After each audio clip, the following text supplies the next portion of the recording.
fi ghaflatin bẹ́ẹ̀ làwọn èèyàn wà nù fọnúfọ́ra tí wọ́n rántí Ọlọ́run mu'ridun tí wọ́n ń gún. àwọn kan tí wọ́n àwọn ẹsẹ̀ tí wọ́n ní. وعليكم السلام ورحمة الله وبركاته. أعوذ بالله من الشيطان الرجيم. بسم الله الرحمن الرحيم. إن الحمد لله نحمده ونستعينه ونستغفره ونعوذ بالله من شرور أنفسنا وسيئات أعمالنا من يهده الله فلا مضل له ومن يضلل فلا هادي له وأشهد أن لا إله إلا الله وحده لا شريك له وأشهد أن محمدا عبده ورسوله. يا أيها الذين آمنوا اتقوا الله حق تقاته ولا تموتن إلا وأنتم مسلمون. يا أيها الناس اتقوا ربكم الذي خلقكم من نفس واحدة وخلق منها زوجها وبث منهما رجالا كثيرا ونساء واتقوا الله الذي تساءلون به والأرحام إن الله كان عليكم رقيبا. يا أيها الذين آمنوا اتقوا الله وقولوا قولا سديدا يصلح لكم أعمالكم ويغفر لكم ذنوبكم ومن يطع الله ورسوله فقد فاز فوزا عظيما. أما بعد فإن أصدق الحديث كلام الله وخير الهدي هدي محمد صلى الله عليه وآله وسلم وشر الأمور محدثاتها وكل محدثة بدعة وكل بدعة ضلالة وكل ضلالة في النار. أعاذني الله وإياكم منها وأدخلني وإياكم الجنة. وبعد السلام عليكم ورحمة الله وبركاته. أدوبة فún الله سبحانه وتعالى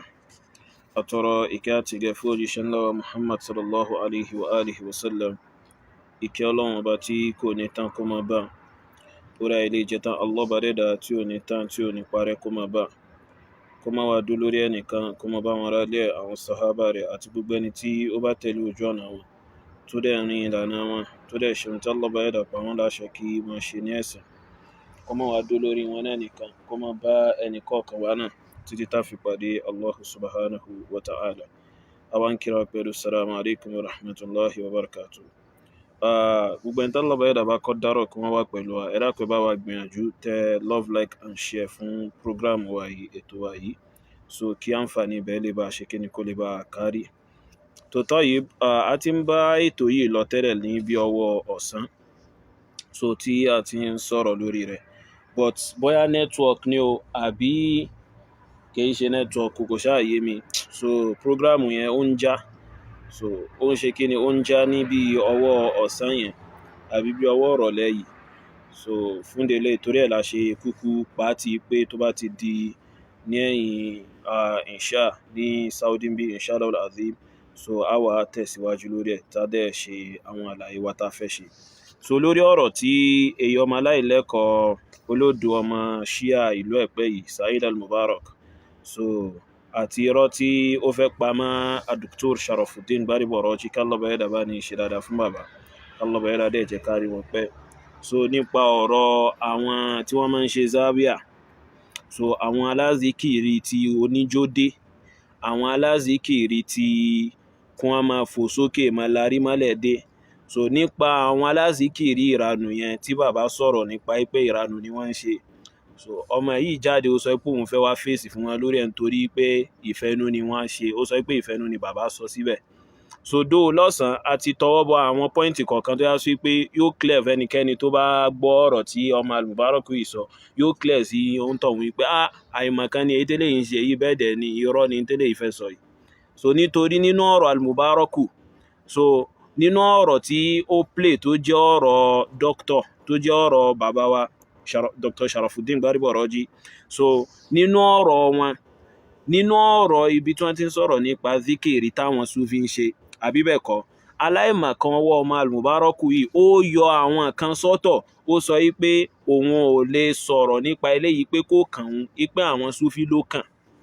so níbi tí àbòsí bá ayé ọmọ yìí jẹ́dé àmọ́ inshallah lazim á tún play fáwọn èèyàn so káwọn èèyàn gbọ́ ohun tí Al-Mubarak ṣe kíni ohun tí ó sọ. ẹ má nà já nígbà táwọn kan táwọn ń bẹ lókè high school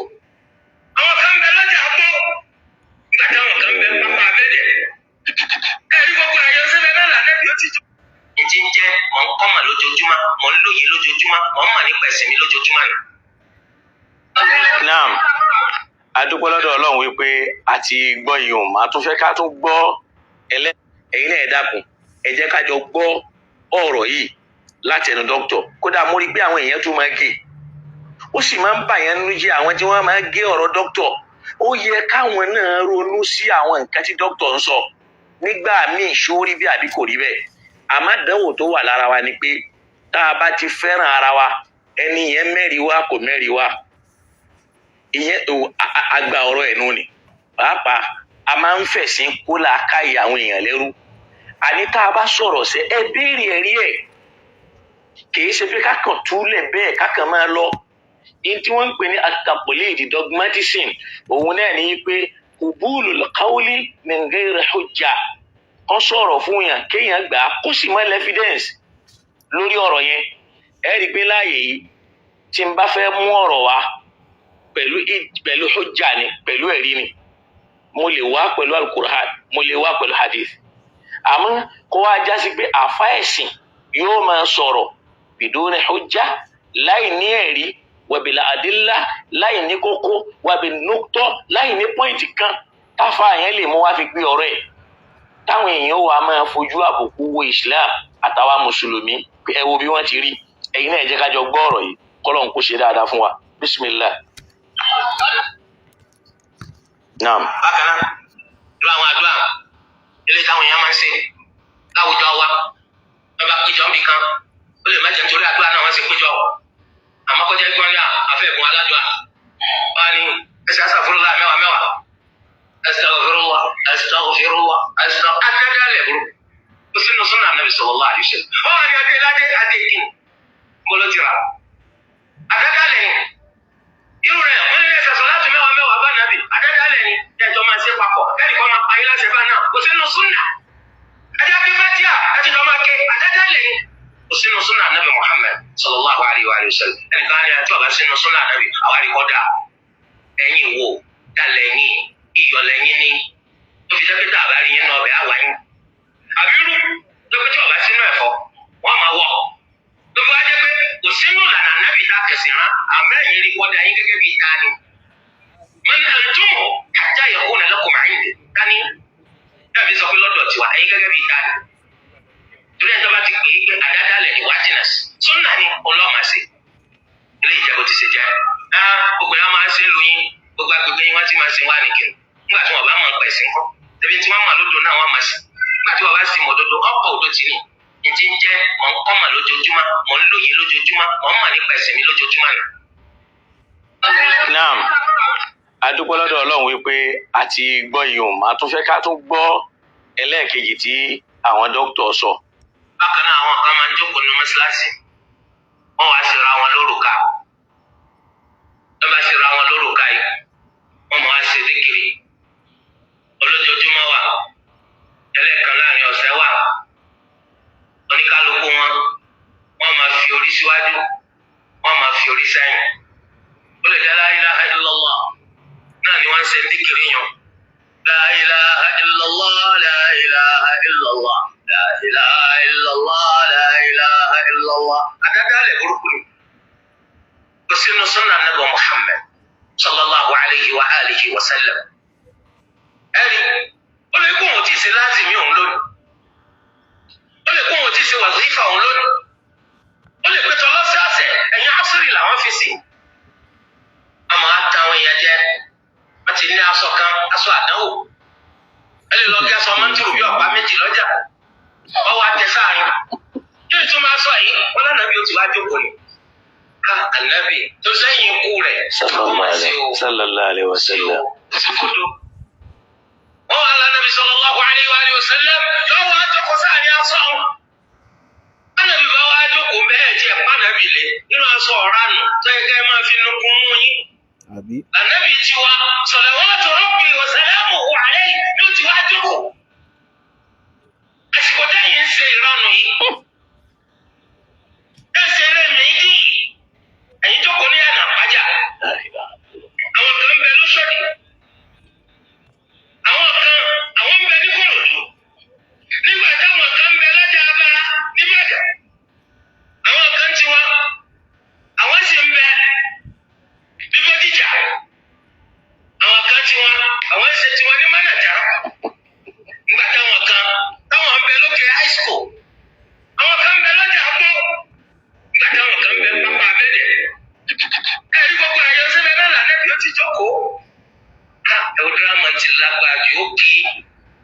òkè ẹ mọ̀ kí n tọ́ bá bárọ́ dé àwọn nǹkan ìsíndì rẹ̀ kó máa gbé lárugẹ àfàwọn ẹni tí ń bárọ́ yìí. torí ẹ adúpẹ́ fún Allah tí ó sì wá lọ́nà. Wallahi ìbáwa náà bá ṣe máa hó sẹ́nu lórí ìranù àti rí gẹ̀ẹ́tì sí. dáhùn pé nǹkan gidi là á ṣe. nígbà tó ń kú yóò wá jáde wá lọ́wọ́ láwọn àmọ́ pé gbogbo ọjà fi bí sí ayé wá sí. kò ní túmọ̀ adúpẹ́ fún Allah tí ó sì ti wá lánàá. abẹ́ Allah táwọn ẹni tó ti sin àwọn ikú fún wọn mọ̀nà. ó ti káwọn náà padà sórí asọ́nà kó tó di pé wọ́n fi lè ayé sílẹ̀. akramakumullah bẹ́ẹ̀ náà ni nígbà pè ní azikir ìrántí Allah ìjọsìn ni o àfi ká kọ́ ẹ̀kọ́ nípa rẹ̀ owó ẹni tá a fẹ̀sìn rán onáàlà Ànábì wa Muhammad sallallahu alayhi wa alihi wa sallam. naam alhamdulillah. tó ẹ máa wo ọmọ burúkú Al-Mubaraku yìí o ẹ dákọ̀ ẹ bá wa share program barakallahu fikum. ẹ máa wo iṣẹ́ burúkú tọ́mọ burúkú yìí fẹ́ ṣe o ẹ máa wo iṣẹ́ àdánwò tó fẹ́ ṣe o ẹ máa wo àbòsí táláìmọ̀ kan burúkú yìí ó ṣe o. ohun tó play tán fún àwọn èèyàn ní ìsìn gbogbo èèyàn ló gbọ́ ohun tó play o ẹ máa wá wo ohun tó fẹ́ sọ. àkọ́kọ́ náà ṣẹ̀rí Al-Mubaraku yìí Al-Mubaraku yìí àwọn èèyàn ò mọ Al-Mubaraku nífa. so Al-Mubaraku tẹ́ rí kìí ṣe pé dáwà ní Al-Mubaraku ń ṣe fa. Al-Mubaraku bó ṣe wà yìí ìṣesí rẹ̀ lórí social media ó clear sáwọn èèyàn gan ó clear sí àwọn èèyàn gan wallahi ìṣesí rẹ̀ lórí social media ń bí clear sáwọn èèyàn gan. oye gbogbo ohun tí ó ṣàṣe tó já sí wípé yóò ṣàfi fa ìfẹ́ àwọn èèyàn tí wọ́n fi bùn ní nǹkan wallahi ohun tí Al-Mubaraku ń ṣe nu. ẹ máa wá wò ẹ rí nǹkan yẹn nínú ọ̀rọ̀ rẹ̀ ń bí lórí ọ̀rọ̀ tí dókítà sọ ẹ máa gbọ́ ohun tí ó sọ. mo lérò yìí pé a gbọ́ ohun tí àwọn dókítà sọ kọ́lọ́mbà wa lékún dáadáa fún wọn. àkọ́kọ́ ni pé wọ́n lu àwọn kelmet àwọn gbólóhùn tí ò dáa fún ìrántí Ọlọ́run wọ́n pè ní ìranù. ẹ máa gbọ́ o. wọ́n pe àwọn. ṣé gbọ́ ohun tó sọ àbí ó sọ pé àkọ́kọ́ ni pé dókítà lo àwọn gbólóhùn kan fún ìrántí Ọlọ́run ipe dókítà lo àwọn gbólóhùn kan fún ìrántí Ọlọ́run ipe wọ́n pè ní ìranù. ẹ dákun nínú ohun tí Al-Mubaraku play tí gbogbo àwọn èèyàn gbọ́ ibo ni Dr. Sharafuddin ti sọ pé ìrántí Ọlọ́run ọba o àbí zikirullahi o ìranù ni ibo ni dókítà ti sọ ibo ni dókítà ti wí ẹ máa wá wò ohun tí dókítà wá pè ní ìranù tí àwọn Sufi ń ṣe lórúkọ zikiri ohun tí wọ́n pè ní ìranù gangan aláìmọ̀kan ọwọ́ ọmọ yìí ó sọ pé òun ò fẹ́ sọ̀rọ̀ nípa rẹ̀ tí ń ṣe kí wọ́n máa tẹ́ aṣọ sílẹ̀ kí wọ́n máa sọ pé ànábì ọ̀sọ́lẹ́mù ń bọ̀ wá bá wọn jókòó lórí rẹ̀. so tí ń ṣe yìí máa tẹ́ aṣọ sílẹ̀ pẹ̀lú èròǹgbà pé ànábì ń bọ̀ wá bá wọn jókòó lórí rẹ̀ ohun tí dókítà ń pè ń ranù gangan òun nìyẹn àti ìmọ̀ fòsókè fòmọ́lẹ̀ jágbe ṣe gbogbo ẹ̀ táwọn Sufi yẹn ń ṣe so ohun tí dókítà ń pè ranù nu. àmọ́ aláìmọ̀kan ọwọ́ ara rẹ̀ alágbàákò ọwọ́ ara rẹ̀ ó ṣe sọ pé o ò lè sọ̀rọ̀ nípa àwọn ẹni tí wọ́n máa ń tẹ́ aṣọ sílẹ̀ ṣèbó wà nù tí dókítà sọ tí wọ́n sì sọ pé ìranù ni. òpùrọ́ burúkú ẹ máa gbọ́. ibadat àwọn nǹkan tó lọ́n pa àwọn èèyàn láṣẹ wọ́n pè ní ìjókòó ránù ìjókòó dáadáa. àkọ́kọ́ ni pé ní bàbá ọkọ yé ni pé nípa ọ̀rọ̀ aṣọ táwọn èèyàn ń tẹ́ àwọn oníṣúfì nìkan máa yanjú ara wọn lórí èyí. ó ṣe lè fílẹ̀ pé káwọn Sufi máa yanjú ara wọn lórí yìí ó ṣe lè fílẹ̀ kí ni dókítà pè ń ranù kí ni Dr. Sharafuddin pè ní ranù ṣèbí àwọn ẹni tí wọ́n ń tọ́sọ sílẹ̀ tí wọ́n ń tasọ sílẹ̀ lórúkọ zikiri ipa nẹ́bí ó wà bá wọn jókòó sórí rẹ̀ ṣèbí ara ohun tí dókítà pè ranù nìyẹn tí wọ́n wá ń pè ní ranù yẹn gangan ó ṣe wá sọ pé ó fẹ́ filẹ̀ fáwọn Sufi kí wọ́n wá sọ̀rọ̀ nípa rẹ̀ tó wá ń sọ ohun tí wọ́n sọ ohun tí wọ́n sọ òun sọ fáwọn èèyàn pé wọ́n sọ èyí tí wọ́n sọ gangan ó sọ pé ó fèsì fún ipò ó fi àwọn Sufi lẹ̀ kí wọ́n wá fèsì fún irú ẹ̀dá wo ni ọgàn báyìí ń ṣe Al-Mubaraku irú èèyàn wo ṣé torí kí wọ́n sá bùn ọ lówó yìí kó sáré ibi iṣẹ́ agbé rẹ dojú kó sáré ibi iṣẹ́ agbé rẹ débi tó lámì Al-Mubaraku ṣe lórí pé kó sáré ibi iṣẹ́ agbé rẹ kó sáré ibi tọrọ bára rẹ tó máa ń tọrọ káwọn èèyàn lè bá fún ọ ok o fẹ́ sọ̀rọ̀ nípa aṣọ táwọn Sufi máa ń tẹ́lẹ̀ nítorí kí wọ́n má bàa sọ pé àwọn ò fún ọ lówó àbí kí wọ́n má bàa sọ pé àwọn ò fún ọ lówó dátà àwọn ò fún ọ lówó ipò ló ṣe fẹ́ sọ̀rọ̀ nípa aṣọ òun ṣèbó wà nù tí dókítà sọ ò ṣe sọ̀rọ̀ lórí rẹ̀ ó ṣe ń sọ pé kò sí ní tó kàn wọ pẹ̀lú pé wọ́n ń ta sọ àwọn Sufi ni àwọn Sufi wọ́n wá sọ̀rọ̀ nípa eléyìí ibi táwọn Sufi bá ti rí àbòsí ṣe wá ba ayé rẹ jẹ́ báyìí Al-Mubaraku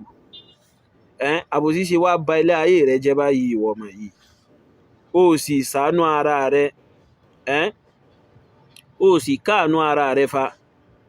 àbòsí ṣe wá ba ayé rẹ jẹ́ ṣé nítorí jíjẹ múmu yìí náà Ọlọ́run bá ní máa ń fún àwọn èèyàn àyè fi tipátipá wà so ẹ máa gbọ́ o kò tí ì tán fún un. èyí tèmi kàn fẹ́ sọ̀rọ̀ lé lórí náà ni wípé ṣé ìranù làwọn ẹni yẹn ń ṣe táwọn èèyàn bá jókòó tí wọ́n ń dárúkọ Ọlọ́run tí wọ́n ń ṣe díkìr tí wọ́n ń ṣe la ilaha illallah tàbí ìjẹ́ èèwọ̀ ni láti ṣàdúrà ká sọ fúnra wa pé ẹ ṣe astaghfirullah 10 tàbí ẹ ṣe nǹkan báyìí 10 ṣé àdádálẹ̀ ni àbí èèwọ̀ ni àbí nǹkan burúkú ni tí dókítà fi wá bu ẹnu àtẹ́lù tó báyìí ìyẹn lèmi fẹ́ sọ̀rọ̀ lé lórí wọ́n ṣorí báyìí la ilaha illallah la ilaha illallah gbogbo yẹn lèmi fẹ́ sọ̀rọ̀ lé lórí tó bá ní í ṣe pẹ̀lẹ́sìn ṣorí wọ́n ń tẹ́ aṣọ wọn àtẹ́ aṣọ èyí ń wò kàn mí àwọn oníṣúfì ń bi àwọn bá ti ráṣọ tí wọ́n ń tẹ́ àwọn ẹnìkan máa ṣàlàyé ẹ̀ fún yín. ẹgbọ́ alágbàákọ̀ aláìmọ̀kan ó ti jábọ̀ ó ṣe sọ pé àwọn Sufi ni kí wọ́n máa ṣàlàyé ibi tí wọ́n bá ti rí aṣọ tí wọ́n ń tẹ́ ṣèbí zikiri ara zikiri wọn náà ni o kúkú o jáde wá fèsì o tí ì fèsì lórí ohun tí dókítà sọ o kàn wá ṣe kẹ́tẹ̀kẹ́tẹ̀ o sì wá sọ yánmayàmá ni oye Al-Mubaraku ohun tí dókítà sọ gangan ohun tí bàbá sọ gangan o tí ì fèsì lé lórí o tí ì wí nǹkan kan lé lórí o tí ì wí nǹkan kan lé lórí nítorí aṣọ funfun tí wọ́n ń tẹ́lẹ̀ yẹn ń bẹ nú ohun tí dókítà sọ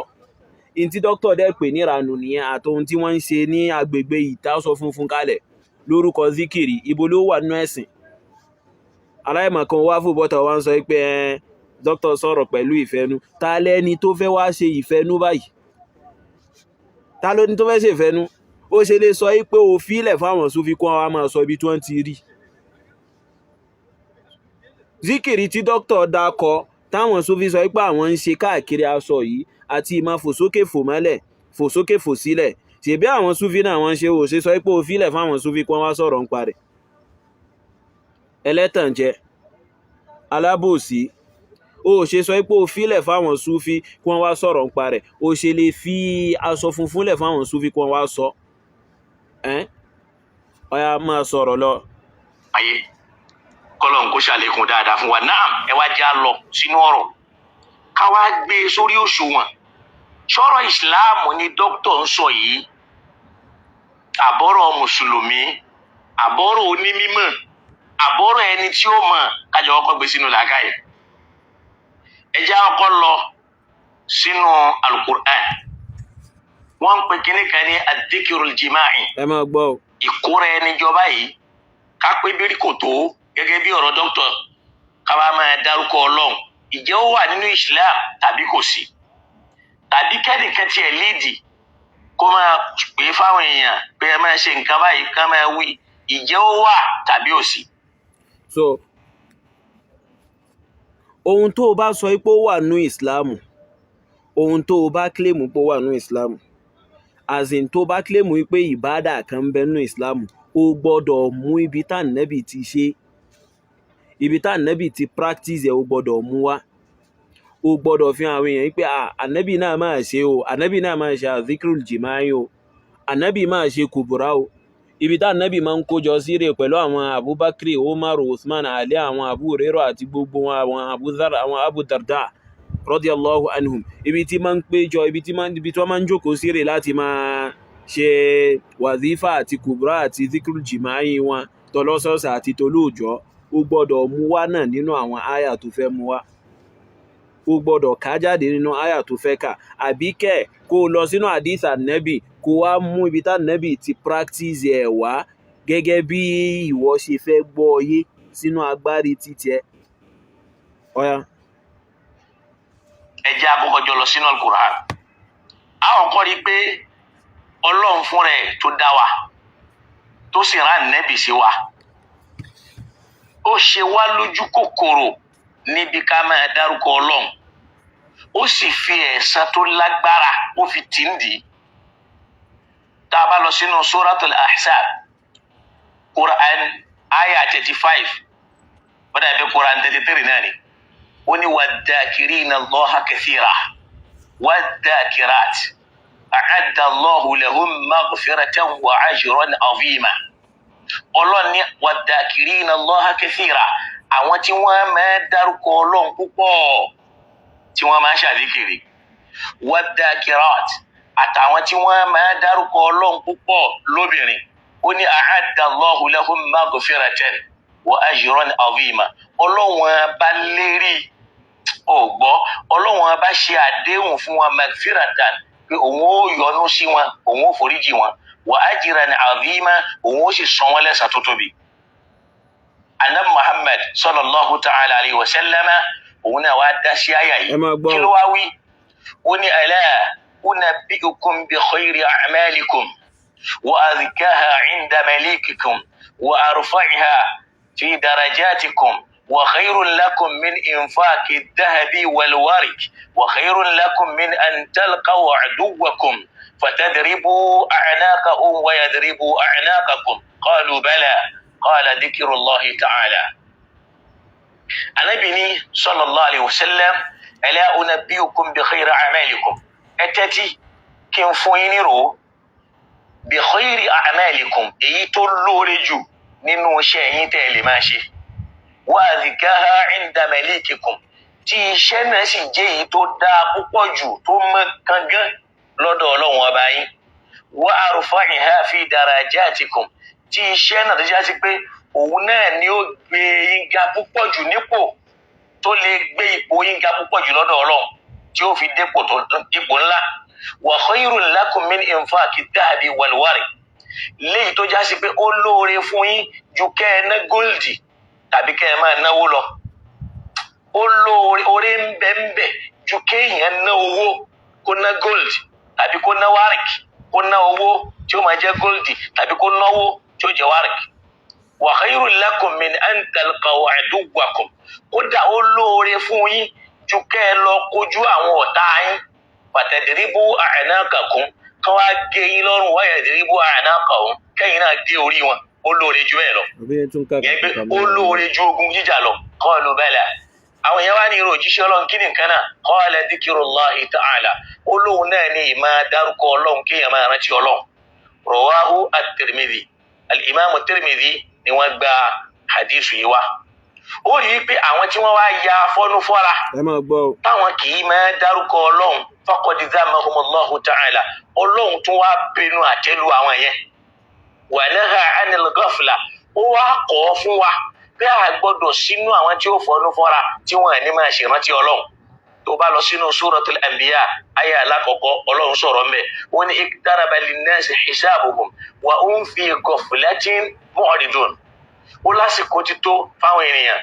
tí ìṣirò iṣẹ́ wọn ń bọ̀ yẹn ni pé àsìkò àlìkíyàmá ń bọ̀ tọ́lọ́run ó ṣèṣirò wa hum fi ghaflatin bẹ́ẹ̀ làwọn èèyàn wà nù fọ́núfọ́ra tí wọ́n rántí Ọlọ́run mu'ridun tí wọ́n ń gúnrí kú níbi ìrántí Ọlọ́run àwọn kan rí pé ìrántí Ọlọ́run ó ṣe pàtàkì nínú ìṣẹ̀mí mùsùlùmí ó sì ṣe pàtàkì nínú ìṣẹ̀mí ọmọ ènìyàn tó bá tún lọ wo alukur'ani dáadáa ó rí i pé alukur'ani tún ṣe wá lójú kòkòrò ala dhikri mutlaqan láti pé ká lè máa dárúkọ Ọlọ́run min ghairi takhsisin bi sifatin mu'ayyanatin láì ń ṣe wípé ó dá wa dúró sórí pé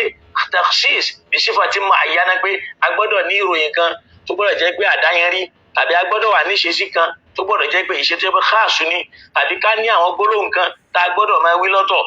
bẹ́ẹ̀nu dákẹ́ ń bẹ̀rù ní aláìmọ̀kan kó tó máa sọ̀sọ́kùsọ abẹ́rẹ́ rí olódò báwọn. ó mú àyà wá látinú suratul ahzab,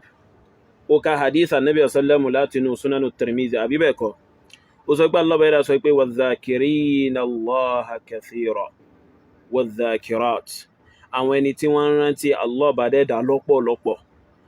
lọ́kùnrin àti ní obìnrin. so a'adda Allahu lahum maghfiratan wa ajran azima, Allah bá dẹ́dà ó ti pèsè àforíjìn fún wọn bẹ́ẹ̀ dẹ̀ ní àti ẹ̀san tó tóbi. aya al-Qur'ani ni, bẹ́ẹ̀ ni ọ̀rọ̀ Ọlọ́run ọba ni tí gbogbo mùsùlùmí gbàgbọ́. ó ka hadith anabi sallallahu tá anabi sallallahu fi fún àwọn sàábé rẹ̀ nírò nípa ẹ̀san tí ń bẹ fún ìmọ̀ràn tí Ọlọ́run ìmọ̀ ṣe zikiri àbí bẹ́ẹ̀ kọ́. tọ́ Ire al-Mubaraku, zikiri tí Dr. Sharafuddin tí wọ́n wá sọ̀rọ̀ nípa, ṣé anabi tó sọ̀rọ̀ nípa pé ọlá ń bẹ fún zikiri lọ́pọ̀lọpọ̀ láti fi ṣe àwọn èèyàn lójú kòkòrò, bẹ́ẹ̀ dẹ̀ ni láti kọ́ àwọn sàábé rẹ̀ ní ohun tí Allah bá dẹ́dà fi rán tó ní ṣe pọ̀ pẹ̀lú ìmọ̀ràn tí Ọlọ́run ọba ń gbà tó já sí pé ìbádà ni. tọ́ Ire al-Mubaraku, bá mi mú ibi tí anabi ti ṣerú zikiri pẹ̀lú àwọn sàábé yùn, ibi tá anabi ti tò papọ̀ pẹ̀lú àwọn sàábé yùn tó ti ń ṣerú zikiri.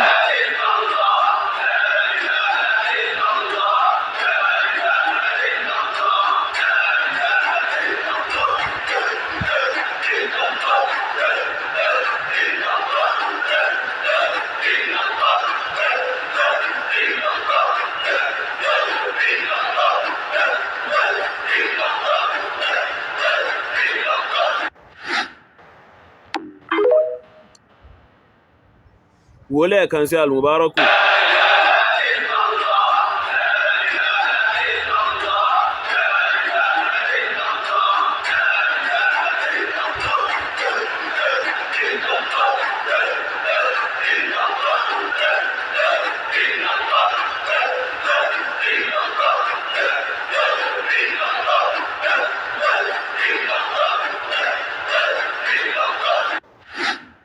tọ́ aya tó mú látinú suratul ahzab tí Allah bá yára sọ pé wadh-dhakirina Allaha kathira wadh-dhakirat a'adda Allahu lahum maghfiratan wa ajran azima. Ire al-Mubaraku, ǹjẹ́ irú zikiri òun ni àwọn ẹni tí Allah bá dẹ́dà ṣe i'dadu maghfira, àwọn ẹni tí Allah bá dẹ́dà ti pèsè àforíjìn fún, àwọn tí Allah bá dẹ́dà ti ṣàdéhùn ẹ̀san tó tóbi fún nípa pé wọ́n rántí Ọlọ́run ọba dẹ́dà. ǹjẹ́ irú zikiri tí wọ́n ṣe rèé? tó bá sọ pé bẹ́ẹ̀ ni, ó yá mú ibi tí ànábì àtàwọn sàábé rẹ̀, nítorí wadh-dhakirina Allaha kathira wadh-dhakirat, so ó gbọ́dọ̀ kó àwọn ànábì àti àwọn sàábé rẹ̀ sínú. ànábì àtàwọn èyíkéyìí àyà tó bá fẹ́ mú wá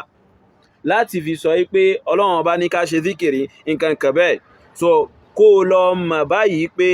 ànábì gbọ́dọ̀ kọ́kọ́ practice ẹ̀, nítorí ìbáàdà ní tọ́lọ́run ọba pa láṣẹ, ìjọsìn ni tí Allah bá dẹ́dà pa láṣẹ pé kó ṣe. so ànábì gbọ́dọ̀ jẹ́ ní àkọ́kọ́ tó ṣe kíni, tó practice ẹ̀. ànábì gbọ́dọ̀ jẹ́ ní àkọ́kọ́ tó ṣe. so tọ́ báyìí sì ibo lànábì ti wá ṣe irú zikiri táwọn Kọ̀dìríyà ń ṣe yìí, tí Dr. Sharafuddin sọ wípé rárá ojú ọ̀nà kọ́, ibo lànábì ti ṣe.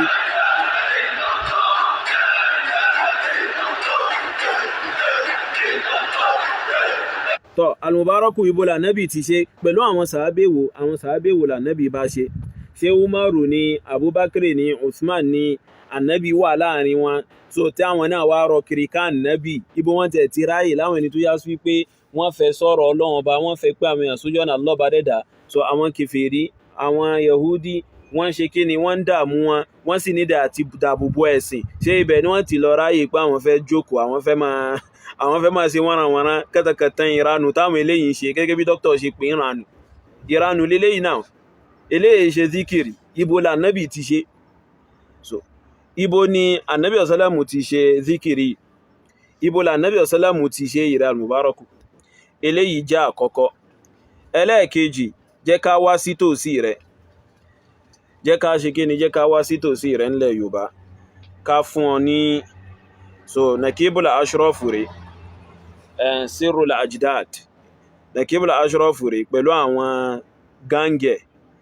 àti bàbá kúkúrú kan báyìí tí máa ń jókòó lẹ́yìn mùdírù àbí lẹ́gbẹ̀ẹ́ mùdírù, ọya máa wò wọ́n.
المبارك والذاكرين الله كثيرا والذاكرات أعد الله لهم مغفرة وأجرا عظيما. شاوين الله بيدا كويسه فوري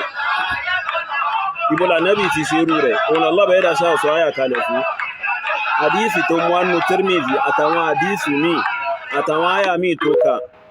oye so hadith tó mú wánú Tirmidhi àtàwọn hadith mí náà tó kà tó ní ṣe pọ̀ pẹ̀lú zikiri ṣe bá nẹ́bì ló sọ àbí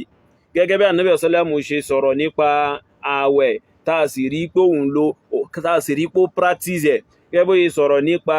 ìrun táàsì rí pé bó ṣe sọ́nà lòun náà ṣe practice ẹ̀ àbí bẹ́ẹ̀ kọ́ tọ́ ibo lànẹ́bì ọ̀sọ́lẹ́mù ti ṣe irú zikiri tí àwọn Kọ̀dìríyà ń ṣe yìí, ibo lànẹ́bì ti ṣe irú zikiri yìí kò wá tí ìtàn ò jẹ́ kí n tún fún ọ lómi kí n tó máa bọ̀ sórí ọmọ ìyá rẹ̀ sí aláìmọ̀kan ọmọ ẹ̀.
tọ́ al-Mubaraku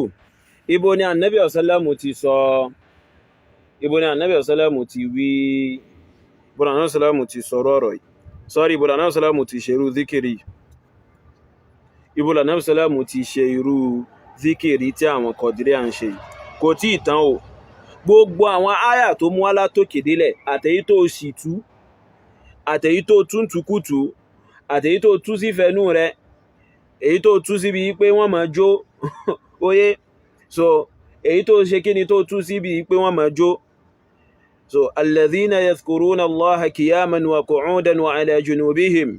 so wa ala junubihim tó tú sí pé kódà wọ́n máa ṣe zikiri tí wọ́n máa fi wọ́n máa lọ sẹ́gbẹ̀ wọ́n máa lọ sósì òpùrọ́ olódo ọmọ so wa ala junubihim wọ́n máa fi wọ́n máa lọ sẹ́gbẹ̀ wọ́n máa lọ sósì olódo tó bá sọ pé wọ́n máa fi wọ́n máa lọ sẹ́gbẹ̀ wọ́n máa lọ sósì òní wa ala junubihim tọ́ ibi tá lọ́bàá ẹ̀dà ti ń sọ̀rọ̀ nípa ẹran pípa البدن جعلناها من شعائر الله àbí bẹ́ẹ̀ kọ́ ìgbà tó débì kan lọ́bàá ẹ̀dà sọ pé fa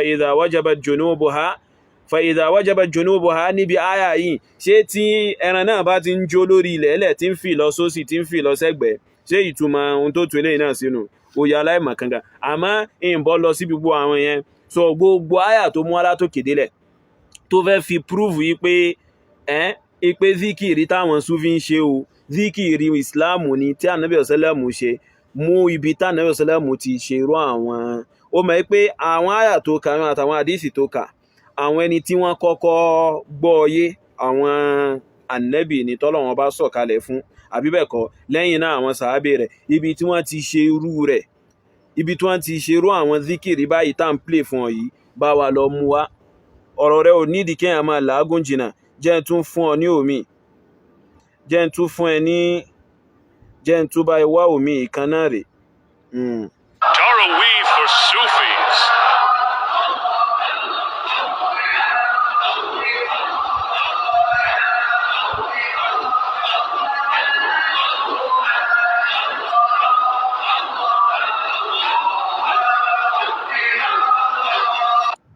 Tọ́ Al-Mubaraku ibo l'Ànábì ti ṣe irú rẹ̀ báwa ṣe kí ni báwa wá já tún fún ọ lómi zikiri kan náà rẹ̀ látọ̀dọ̀ àwọn Qadiriyya látọ̀dọ̀ àwọn Nakibul Ashraf ọya.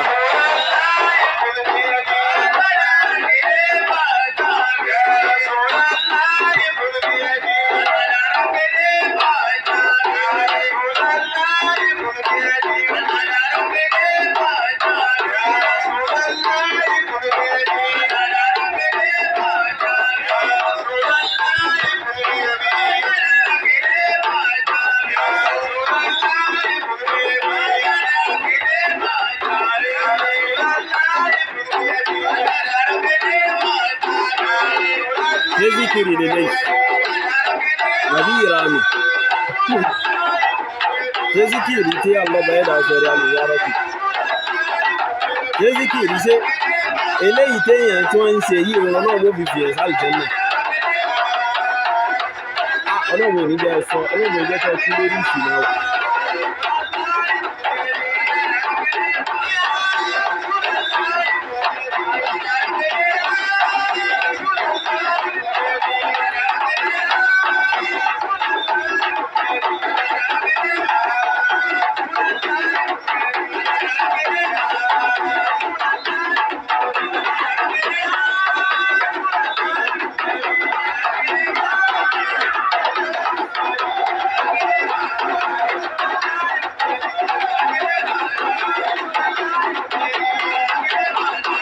Zikiri náà nù ibi tá Ànábì ti ṣe irú rẹ̀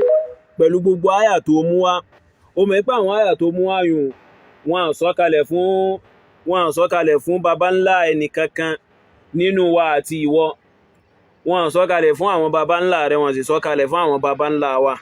kìí ṣàwọn lọ́lọ́run bá fi rán àbí bẹ́ẹ̀ kọ́ Ànábì lọ́lọ́run bá fi rán so òun ni ó sì ṣàlàyé ẹ̀ fún wa láwọn àyà tó ní ṣe pọ̀ pẹ̀lú zikiri yùn àbí so bóòlù òun ṣe wá gbọ́ ọyé tóun fi ṣe zikiri àtàwọn sàábé rẹ̀ ṣé bí àwọn Sufi ṣe ń ṣe yìí bá wa lọ mú wá ibi tá Ànábì ti kójọpọ̀ lórúkọ zikiri báyìí bá wa lọ wá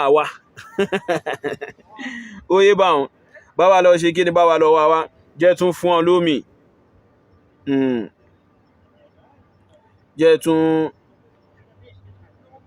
jẹ́ kí n tún fún ẹ ní omi ó pọ̀ díẹ̀ ń bí náà díẹ̀. Ìdí sàárè tí ẹ làwọn eléyìí wà. Ìdí sàárè làwọn wà táwọn òfin fojú kò rí.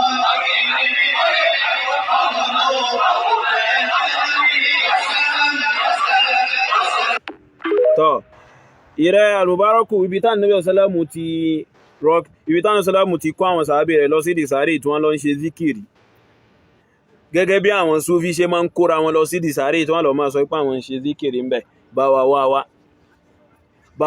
wá so bá wa wá ibi tá Ànábì ti ṣe wá kó fi bá wa túmọ̀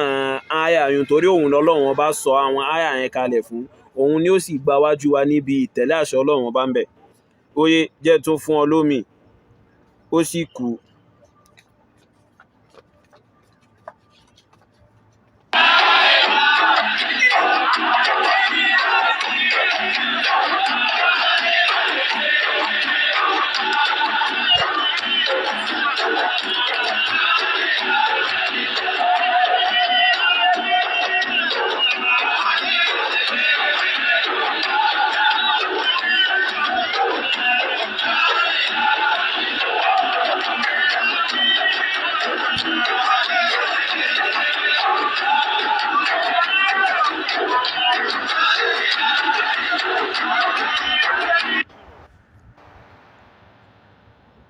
tọ́ Al-Mubaraku ibi tí ànábì ti ṣe irú rẹ̀ lórúkọ zikiri bá wa lọ wá wá ìkanáà túrè. So ó ma àwọn áyà tó kó wáyùn in tí ẹ nídìí kí máa lọ bọ́ mú àwọn áyà yùn wá padà. So oye tó ń gbé já sí pò tí ẹ tún àwọn ìtukùtù síbẹ̀ àmọ́ mo fẹ́ padà sórí ọmọ ṣíyà yùn. So a ti sọ díẹ̀ nínú ọ̀rọ̀ rẹ ní ọ̀sán, so mo fẹ́ padà sórí rẹ̀ láìpẹ́ yìí tí mo bá ti ṣe ọ̀rọ̀ rẹ ti wọ́tánsìn ń kọ́ tẹ̀ ń wà padà wá láìfù lórí ọmọ ṣíyà yẹn. Oye tọ́ ibi tá nẹ́bì ti wá ṣe àwọn zikiri táwọn súfí ń ṣe yìí, ó mọ̀ pé òun làwọn áyà yùn sọ̀kalẹ̀ fún wa lọ bá wa wá wá. Oye ọya ìkanáà tún rè.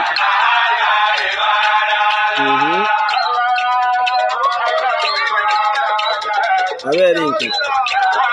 sultan ti kó sí wọn lára.